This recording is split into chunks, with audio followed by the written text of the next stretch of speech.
Child development and pedagogy के कुछ important questions जो कि लास्ट ईयर ऑनलाइन मोड में पूछे जा चुके हैं, उन्हें हम लोग डिस्कस कर रहे हैं। पहले सवाल में पूछा जा रहा है कि चाइल्ड डेवलपमेंट का जो सेंसिटिव पीरियड है उसका क्या मतलब है। संवेदनशील अवधि, बाल विकास में संवेदनशील अवधि का मतलब क्या है। केवल संज्ञान और सीखने में तेजी, यानी कि सिर्फ कॉग्निशन और लर्निंग में जिस पीरियड में तेजी हो वो संवेदनशील अवधि यानी कि सेंसिटिव पीरियड कहलाएगी जी नहीं। वह अवधि जिसमें केवल भाषाई विकास हो, तो सिर्फ लिंग्विस्टिक डेवलपमेंट जिसमें तीव्र गति से हो वो भी हमारी संवेदनशील अवधि यानी कि सेंसिटिव पीरियड नहीं कहलाएगा।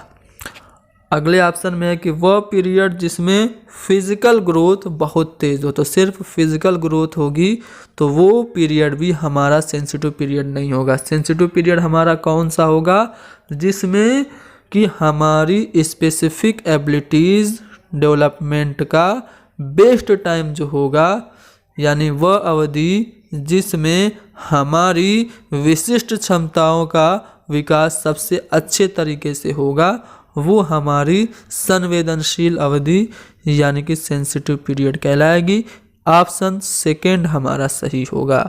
अगले सवाल में विकास का शीर्षगामी सिद्धांत यानी कि cephalo candle principle of development क्या प्रतिपादित करता है।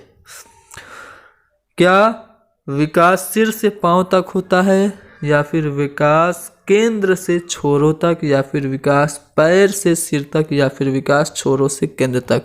तो जो शीर्षगामी सिद्धांत है विकास का वो ये कहता है कि विकास सर से पांव तक यानी कि फ्रॉम हेड टू टोय होता है।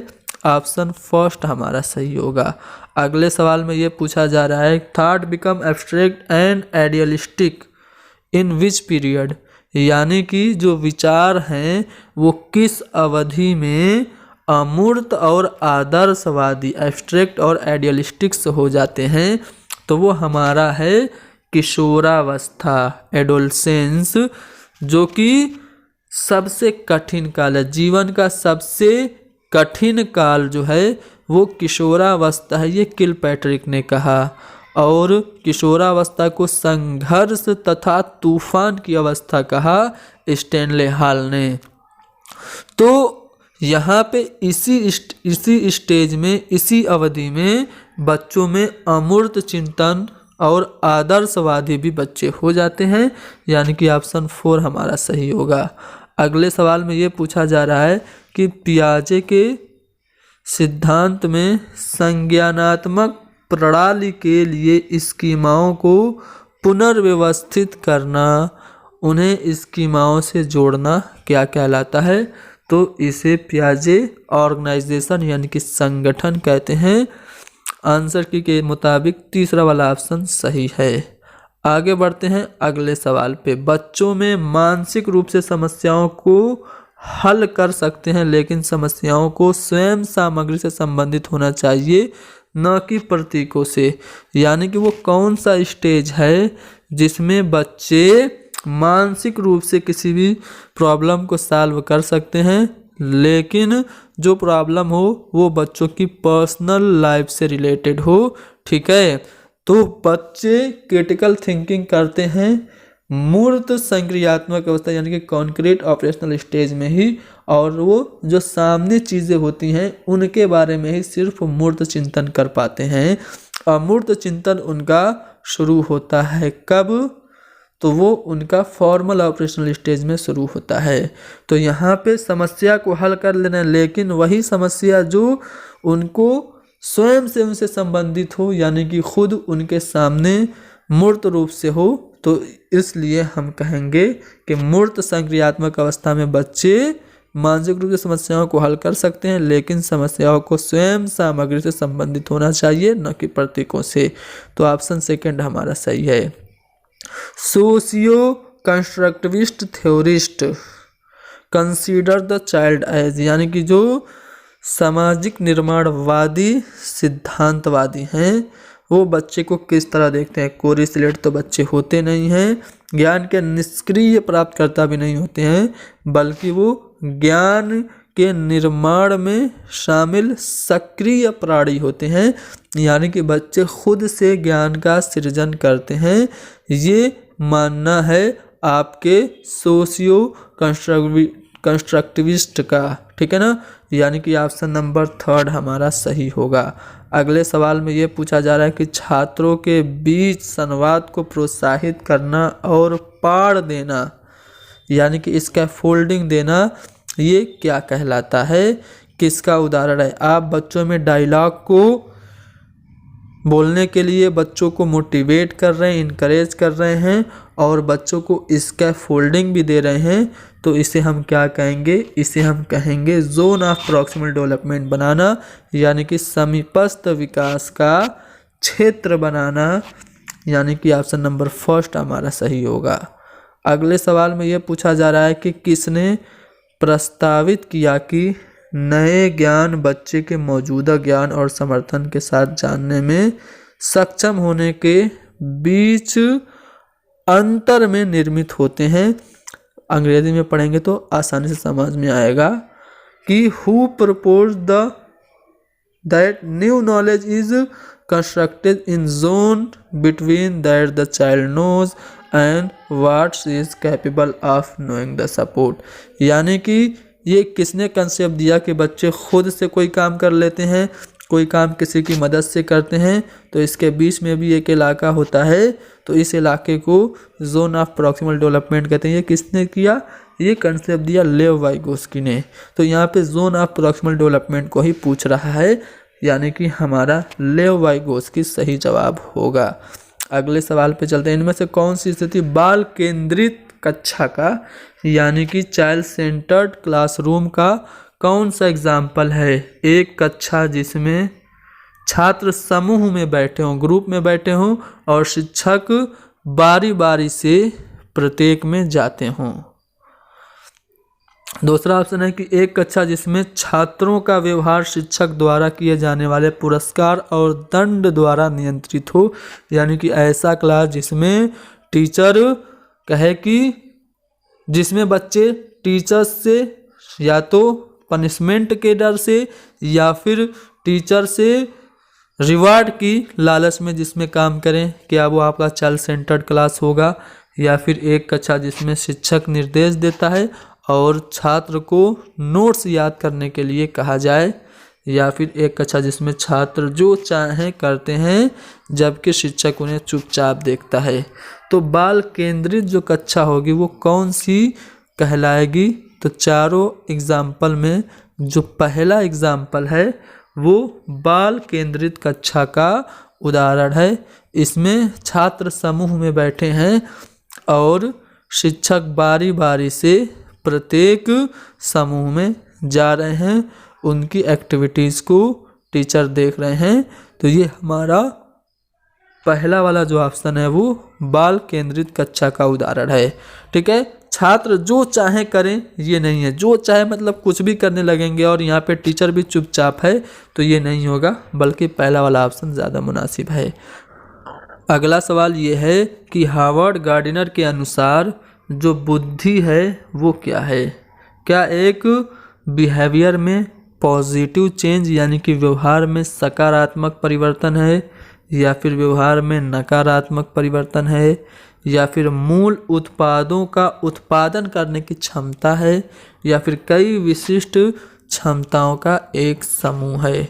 तो हार्वर्ड गार्डनर के अनुसार जो बुद्धि है वो सेवरल डिस्टिंक्ट एबिलिटीज़ का एक सेट है, यानी कि हम कई विशिष्ट क्षमताओं का एक समूह कहेंगे हार्वर्ड गार्डनर के अनुसार बुद्धि को। तो चौथा वाला ऑप्शन सही है।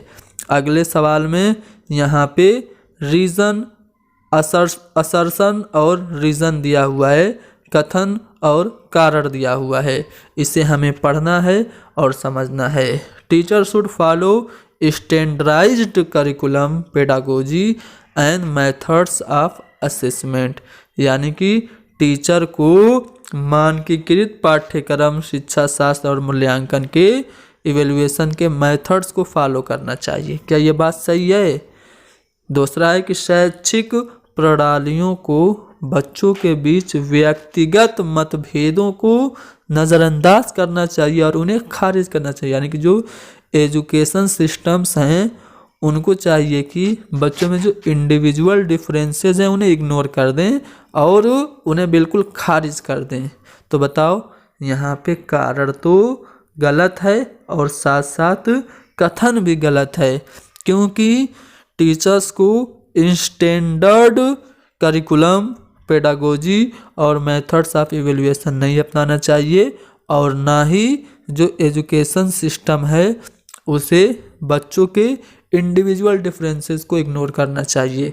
यानी कि हम कह सकते हैं कि ए और आर, कारण और परिणाम, दोनों गलत हैं।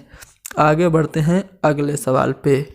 Encouraging girl to take up languages and arts, यानी कि लड़कियों को भाषा और कला लेने के लिए प्रोत्साहित करना। And discouraging them to take up science is an example of, और उन्हें डिमोटिवेट करना साइंस लेने के लिए, ये किसका एग्जाम्पल है? लड़कियों को भाषा और विज्ञान लेने के लिए मोटिवेट कीजिए और उनको मना कीजिए कि साइंस और मैथ मत लो। तो ये किसका एग्जाम्पल है? ये सिंपली जेंडर बायस या फिर जेंडर स्टेरियोटाइप्स कह सकते हैं, जेंडर भेदभाव का ये एग्जाम्पल है। क्या लड़कियां मैथ में अच्छी नहीं होती हैं? हो सकती हैं भाई। नीना गुप्ता को रामानुजन अवार्ड लास्ट ईयर मिला था, एक लड़की थी, मैथ का सबसे प्रतिष्ठित अवार्ड था, तो उन लड़की थी, उनको मिला था। ठीक है, एक और बहुत ही मशहूर शख्सियत है, उसका नाम लेडी कंप्यूटर के नाम से जानी जाती हैं, उनका मैथ बहुत ही स्ट्रांग था। तो ऐसा नहीं है, अगर कोई कह रहा है कि लड़के मैथ में तेज़ होते हैं और लड़कियां जो हैं वो कला और भाषा में तेज़ होती हैं, तो यह सिंपली जेंडर भेदभाव है। अगर कोई भी एजुकेशन इंस्टीट्यूट लड़कों को कबड्डी में और लड़कियों के म्यूज़िक में डाल रही है, तो वो एजुकेशन इंस्टीट्यूट भी सीधे सीधे बच्चों के साथ स्टीरियोटाइपिंग कर रही है। ठीक है ना? चलो आगे बढ़ते हैं अगले सवाल पे। अगले सवाल में कहा जा रहा है कि निम्नलिखित कथनों में से कौन सा कथन सामाजिक रचनात्मक दृष्टिकोण के अनुसार भाषा और विचार के बीच संबंध का सही वर्णन करता है? यानी कि लैंग्वेज और थॉट से रिलेटेड यहाँ पे 4 कथन है, कौन सा कथन सही है? पहला है कि भाषा विचार निर्धारित करती है। दूसरा है कि विचार भाषा द्वारा शासित और निर्देशित होता है। या फिर भाषा और विचार के बीच जो संबंध होते हैं वो द्विदिशात्मक यानी कि बाई डायरेक्शनल होते हैं। या फिर भाषा और विचार स्वतंत्र संज्ञानात्मक क्षमताएं हैं। तो देखो, भाषा और विचार जो हैं ये दोनों के बीच जो संबंध है वो द्विदिशात्मक है। ठीक है, भाषा विचार को निर्धारित नहीं करती है। ठीक है, और विचार भाषा द्वारा निर्देशित भी नहीं होता है और स्वतंत्र दोनों नहीं है। ठीक है, बल्कि दोनों के बीच संबंध है और वो संबंध कैसा है? वो बाई डायरेक्शनल है। ठीक है ना? ऑप्शन नंबर हमारा 3 करेक्ट होगा। अगले सवाल में चलते हैं। अगले सवाल में सीखने के आकलन के बजाय सीखने के लिए आकलन पर ध्यान केंद्रित करना सुनिश्चित करने के लिए इनमें से क्या शामिल करना महत्वपूर्ण है? यानी कि जो असेसमेंट फॉर लर्निंग है उस पर असेसमेंट ऑफ लर्निंग से ज़्यादा जोर देने के लिए किसको शामिल करना चाहिए? तो वो सेल्फ इवेल्युएशन है। उसके बाद ऑप्शन में आपका सहकर्मी मूल्यांकन है, गुणात्मक प्रतिक्रिया है। उसके बाद मात्रात्मक मापदंडों के आधार पर छात्रों के बीच तुलना है। तो तुलना नहीं करना चाहिए। ठीक है, सेल्फ असेसमेंट करना चाहिए। साथ ही साथ क्वांटिटिव फीडबैक भी, पीयर असेसमेंट करना चाहिए और क्वांटिटिव फीडबैक भी देना चाहिए, यानी कि 1, 2 और 3 जो आपका दूसरे वाले ऑप्शन में है वो हमारा सही जवाब होगा। ठीक है ना। Which of the following practice promotes inclusion in education, यानी कि समावेशन को इनमें से कौन सी प्रथा बढ़ावा देगी कक्षा में। शारीरिक दंड, जी नहीं, आप बच्चों को नहीं दे सकते। प्रतियोगी परीक्षाओं के लिए बच्चों को आप सिर्फ सिखाइए, ये भी नहीं। मानकीकृत स्टैंडर्डाइज्ड जो करिकुलम है वो भी आप इंक्लूसिव एजुकेशन में नहीं देंगे, बल्कि आप विविधता का सम्मान करेंगे। एक समावेशी कक्षा में विभिन्न प्रकार के बच्चे होंगे, कुछ बच्चे प्रतिभाशाली हो सकते हैं, कुछ बच्चे विशिष्ट हो सकते हैं, कुछ बच्चे सामान्य हो सकते हैं, कुछ जड़ बुद्धि के, कुछ मंद बुद्धि के, हर किस्म के बच्चे हो सकते हैं। तो इंक्लूसिव एजुकेशन में हमें इस विविधता का सम्मान करना चाहिए। चलो, which of the following disability causes challenge in paying attention and sustaining long duration involvement in task, यानी कि वो कौन सी ऐसी अक्षमता है जिसमें ध्यान देने और किसी काम को लंबे समय तक करने में हमें चुनौती का सामना करना पड़ता है। क्या वो attention deficit hyper activity disorder है, डिसग्राफिया है, डिसलेक्सिया या फिर विजुअल इम्पेयरमेंट है। देखो, डिसग्राफिया तो लिखने से रिलेटेड समस्या है और डिसलेक्सिया जो है ये पढ़ने से मुताल्लिक परेशानी है, और विजुअल इम्पेयरमेंट इसमें देखने में दिक्कत होती है। अब यहाँ पे ध्यान नहीं लग पा रहा है, किसी काम को लंबे टाइम तक इंसान नहीं कर पा रहा है, तो उसको ADHD यानी कि attention deficit hyper activity disorder है। कभी कभी ADHD के नाम से भी पूछ देता है, इसलिए मैंने इसको इस तरह से बता दिया। हिंदी में इसे कहते हैं ध्यान अवधान अतिक्रियाशीलता विकार। चलो, हिंदी थोड़ा मुश्किल हो जाता है ना। चलो देखते हैं अगले सवाल में।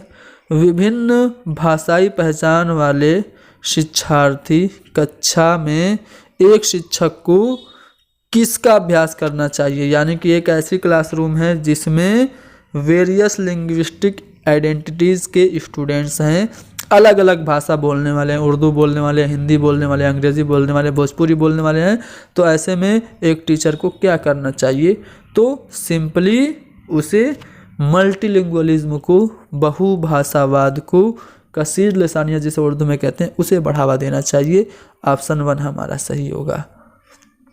Use of multimedia for communication will help inclusion of, यानी कि अगर हम कम्युनिकेशन में, संप्रेषण में मल्टीमीडिया का इस्तेमाल करेंगे तो इससे क्या बढ़ेगा। बौद्धिक चुनौती वालों को फ़ायदा होगा, बौद्धिक चुनौती वाले जो छात्र हैं उनको मदद मिलेगी, या फिर जो प्रतिभाशाली छात्र हैं उनको मदद मिलेगी, या फिर स्वलीनता वाले जो छात्र हैं उनको, या फिर डिसलेक्सिया वाले जो छात्र हैं, पठन वैफल्य वाले जो छात्र हैं उनको।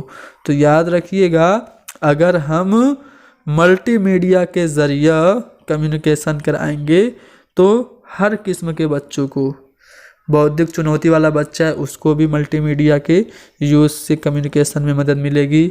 ठीक है, कोई स्पेशल चाइल्ड है तो उसको भी मदद मिलेगी। ठीक है, कोई स्वलीनता वाला बच्चा है या कोई डिसलेक्सिया वाला बच्चा है, सबको मदद मिलेगी। यानी कि 1, 2, 3, 4 जो चौथे वाले ऑप्शन में दिया है वो हमारा सही जवाब होगा। चलो, कौन सा सही मैच है आपको बताना है। देखो ध्यान दो, निम्नलिखित में से कौन सा विकल्प दी गई दिव्यांगता और संबंधित छात्रों के समावेशन हेतु यथोचित संयोजन रणनीति का सही युग्म है। देखो, गुणज वैफल्य, इसको हम डिसकैलकुलिया कहते हैं। तो डिसकैलकुलिया में मैथमेटिकल प्रॉब्लम होती है, तो इसमें हम कैलकुलेटर के इस्तेमाल पर रोक नहीं लगाएंगे। खुद ही बच्चा मैथमेटिकल प्रॉब्लम से जूझ रहा है तो उसको हम कैलकुलेटर पे रोक लगाएंगे नहीं, ये सही नहीं है। पठन वैफल्य डिसलेक्सिया होता है, पढ़ने में दिक्कत होती है। ठीक है, तो जब बच्चा को पढ़ने में दिक्कत है तो लिखने के लिए हम लंबे लंबे निबंध भी उसको नहीं देंगे। ठीक है, स्वलीनता है तो दृश्य अधिभार बढ़ाना, बच्चा जो है वो अष्टम है तो उसमें हम दृश्य श्रव्य सामग्री या फिर विजुअल को बहुत ज़्यादा बढ़ाएंगे नहीं, विजुअल का उसको बहुत ज़्यादा बोझ नहीं देंगे। अगर बच्चा देखने में उसे दिक्कत है तो पाठ को पढ़ने के लिए हम सॉफ्टवेयर दे देंगे, तो ये हमारा सही होगा। ठीक है, तो तीसरा वाला ऑप्शन हमारा जवाब होगा। Which of the following does not facilitate student thinking, यानी कि कौन है जो बच्चों की सोच को फैसिलेट नहीं करता है, सुसाध्य नहीं करता। देखो, सक्रिय भागीदारिता जब बच्चे करेंगे तो उनकी जो थिंकिंग है वो फैसिलेट होगी। मीनिंगफुल एक्टिविटी, यानी कि अर्थपूर्ण कभी भी एक्टिविटी करेंगे तब भी बच्चों में थिंकिंग बढ़ेगी। और जब बच्चे सामाजिक भागीदारिता करेंगे, यानी कि सोशल इंटरेक्शन या सोशल पार्टिसिपेशन करेंगे तब भी बच्चों में थिंकिंग बढ़ेगी। लेकिन पैसिव लिसनिंग, यानी कि निष्क्रिय बस सिर्फ सुनेंगे तो बच्चों में सोच ज़्यादा सुसाध्य नहीं होगी। ऑप्शन नंबर 3 हमारा सही होगा। Opportunity of hand on activities is likely to dash learning among student. तो यहाँ पे हम फैसिलेटिंग और इम्प्रूव भरेंगे, यानी कि facilitating opportunity of hands on activity, यानी हाथ पर आधारित किसी भी गतिविधि या किसी भी गतिविधि को करने से हम क्या होगा, हमें सीखने का अधिक मौका मिलेगा। ठीक है ना। ऑप्शन 2 हमारा सही है। हिंदी में देख लो, छात्रों के लिए व्यवहारिक गतिविधियों को सुविधा देने से छात्रों के अधिगम को बढ़ावा मिलेगा। ठीक है, तो फैसिलेटिंग और इंक्रीजिंग दोनों में भरा जाएगा। चलो आगे बढ़ते हैं। Which of the following is correct in context of learning. अधिगम से संबंधित कौन सा कथन सही है। पहला है कि छात्र सबसे अच्छा तब सीखते हैं जब उन गतिविधियों में भाग लेते हैं जो उनके संदर्भ से संबंधित होती है, यानी कि जो बच्चों के कंटेक्स्ट के अकॉर्डिंग एक्टिविटीज़ होगी उसमें जब बच्चे पार्टिसिपेट करेंगे तो अच्छे से सीखेंगे। या फिर छात्र सबसे अच्छा तब सीखते हैं जब उन गतिविधियों में भाग लेते हैं जो संदर्भ से संबंधित नहीं होती हैं। या फिर छात्र अर्थहीन गतिविधियों में विदाउट मीनिंग फुल एक्टिविटीज़ में भाग लेंगे तब अच्छा सीखेंगे। या फिर मैकेनिकल एक्टिविटीज़ यांत्रिक गतिविधियों में भाग लेने पे बच्चे अच्छा सीखते हैं। जाहिर सी बात है बच्चे उसी परिस्थिति में अच्छा सीखेंगे जब किसी गतिविधि में वो भाग लें और वो गतिविधि बच्चों के संदर्भ के अनुसार हो, कंटेक्स्ट के अकॉर्डिंग हो, यानी कि ऑप्शन नंबर 1 हमारा सही होगा। क्वेश्चन नंबर 24 है कि एक नए विषय का परिचय देते समय शिक्षक को कैसे प्रश्न पूछने चाहिए। क्या ऐसे प्रश्न पूछे जो पूरी तरह बच्चे उससे अपरिचित क्षेत्र का हो, बच्चे उसको कभी सुने ही ना हो, या फिर उनकी संज्ञानता क्षमताओं से काफ़ी परे हो, बच्चों का जो कॉग्निटिव लेवल है उससे बहुत परे हो, बच्चा अभी प्राइमरी में पढ़ रहा है और पीएचडी लेवल का क्वेश्चन उससे कर दिया जाए, या फिर पढ़ाए जाने वाले विषय से संबंधित न हो, या फिर अध्ययन किए जाने वाले विषय को छात्रों के पूर्व ज्ञान से जोड़े। तो जब आप एज ए टीचर किसी भी सब्जेक्ट को पढ़ाने जाओ तो बच्चों से कुछ क्वेश्चंस पूछो और वो क्वेश्चंस ऐसे हों जो बच्चों के पूर्व ज्ञान को, बच्चों के प्रीवियस नॉलेज को उभारे, और आप प्रीवियस नॉलेज और वर्तमान नॉलेज यानी कि जो प्रेजेंट नॉलेज है दोनों को कनेक्ट करके बच्चों को पढ़ा दीजिए। तो एक नए विषय का परिचय देते समय शिक्षक को ऐसे प्रश्न पूछना चाहिए जो अध्ययन के लिए किए जाने वाले विषय को छात्रों के पूर्व ज्ञान से जोड़े, यानी कि ऑप्शन नंबर 4 हमारा सही होगा। छात्रों का सामाजिक सांस्कृतिक संदर्भ क्या होता है। सीखने की प्रक्रिया में न्यूनतम भूमिका निभाता है, या फिर कोई भूमिका नहीं निभाता है, या फिर सीखने की प्रक्रिया में एक महत्वपूर्ण भूमिका निभाता है, या फिर ये सीखने की प्रक्रिया में अनदेखा किया जाना चाहिए। तो याद रखिएगा जो सोशियो कल्चरल कंटेक्स्ट है वो छात्रों को सीखने की प्रक्रिया में एक महत्वपूर्ण भूमिका निभाता है। इसीलिए तो वाइगोत्स्की ने कहा कि बच्चे सामाजिक अंतःक्रिया के फलस्वरूप सीखते हैं। चलो आगे बढ़ते हैं अगले सवाल पे। एक शिक्षक का इरादा अपने छात्रों के बीच चिंतनशील कौशल की सुविधा प्रदान करना है। इसके लिए उसे क्या करना चाहिए? टीचर चाहता है कि बच्चों को फैसिलेट करे रिफ्लेक्टिव स्किल के लिए, ठीक है। तो उसके लिए उसको क्या करना चाहिए? छात्रों से बोर्ड पर लिखी सामग्री को कॉपी करने के लिए कहना चाहिए। छात्रों को अपनी समझ के बारे में क्वेश्चन पूछने के लिए मोटिवेट करना चाहिए। छात्रों को रटने के लिए दिए गए गद्यांश यानी रटने के लिए गद्यांश देना चाहिए, पैसे देना चाहिए, या फिर छात्रों को व्यवहार को उद्दीपन प्रक्रिया संबंध द्वारा अनुकूलित करना चाहिए। तो देखो, अगर आप चाहते हैं कि बच्चों में चिंतन कौशल बढ़े तो आप बच्चों को कॉपी करने के लिए नहीं दे सकते हैं, ठीक है।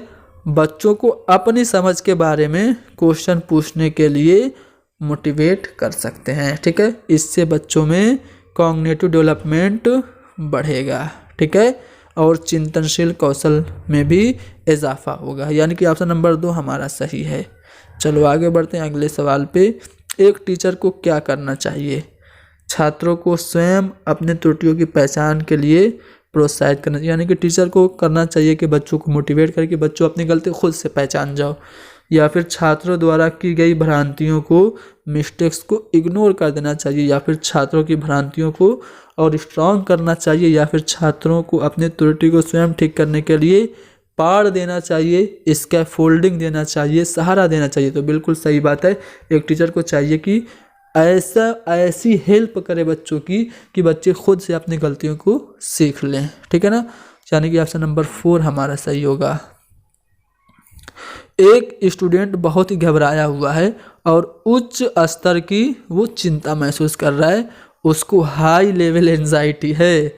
अब ये जो उसकी स्थिति है, ये जो उसकी मेंटल कंडीशन है, इससे क्या होगा? यह प्रदर्शन के लिए आंतरिक प्रेरणा यानी कि इनर मोटिवेशन देगा उसको, या फिर इसका परीक्षा में उसके प्रदर्शन पर कोई प्रभाव नहीं पड़ेगा, या फिर इसकी वजह से परीक्षा में उसके प्रदर्शन में सुधार होगा, या फिर वो परीक्षा में उसके प्रदर्शन को नकारात्मक रूप से प्रभावित करेगा। तो याद रखिए, बहुत ज़्यादा आप सोचेंगे, बहुत ज़्यादा टेंशन लेके एग्ज़ाम देने जाएंगे तो इससे हमेशा निगेटिव प्रभाव पड़ेगा, ठीक है। इसलिए बिल्कुल कूल माइंड होके आप सभी लोग एग्ज़ाम दीजिएगा। सीटेट के लिए आप सबको बेस्ट ऑफ लक। चलो, कौन सा प्रेरणा के स्रोत और प्रेरणा के प्रकार का सही युग्म है? देखो, जो मैथ्स में ट्रॉफी दी जाती है वो आंतरिक प्रेरणा नहीं होती है, बल्कि बाह्य प्रेरणा होती है। आप टीचर की प्रशंसा करें तो वो भी, टीचर आपकी प्रशंसा करे तो वो भी बाह्य प्रेरणा के लिए दी जाती है। और किसी कलीग की अगर आप प्रेज कर रहे हैं तो वो भी आपका एक्सटर्नल मोटिवेशन होगा। लेकिन जो आप में क्यूरियोसिटी आई है, जिज्ञासा आई है, वो आपकी आंतरिक प्रेरणा कहलाएगी। यानी कि ऑप्शन नंबर 1 सही है। तो यहाँ पे एक और सवाल बचा है, उसके बाद हम ये क्लास को ख़त्म करेंगे। कौन सा कथन किसी संप्रत्यय को, किसी कंसेप्ट को समझने के लिए सुसाध्य नहीं है? पहला ऑप्शन है कि छात्रों को शिक्षक द्वारा दिए गए नोट्स से उत्तरों की प्रतिलिपि बनाने के लिए कहना, यानी कि कॉपी कर लो, फोटोकॉपी बना लो, ठीक है, जो मैंने नोट्स बनाया उसकी फोटोकॉपी कर लो चलो। या छात्रों से उस कंसेप्ट को अपने शब्दों में समझने के लिए कहना, या फिर विद्यार्थियों से विशिष्ट उदाहरणों से, स्पेसिफिक एग्जाम्पल से रूल्स बनाने के लिए कहना, या फिर छात्रों से वेरियस सिचुएशन के बीच समरूप यानी कि एनालॉजी उत्पन्न करने के लिए कहना। तो यहाँ पे सुसाध्य कौन नहीं करेगा? तो देखो, आप सिर्फ बच्चों को कह दें कि आप फोटोकॉपी करा लो तो ये सही तरीका नहीं है। तो शिक्षक को छात्रों को फोटोकॉपी कराने के लिए, दिए गए नोट्स के उत्तरों की प्रतिलिपि कराने के लिए कहना, ये किसी कंसेप्ट को समझने के लिए फैसिलिटेट नहीं करेगा। ऑप्शन नंबर फर्स्ट हमारा सही होगा।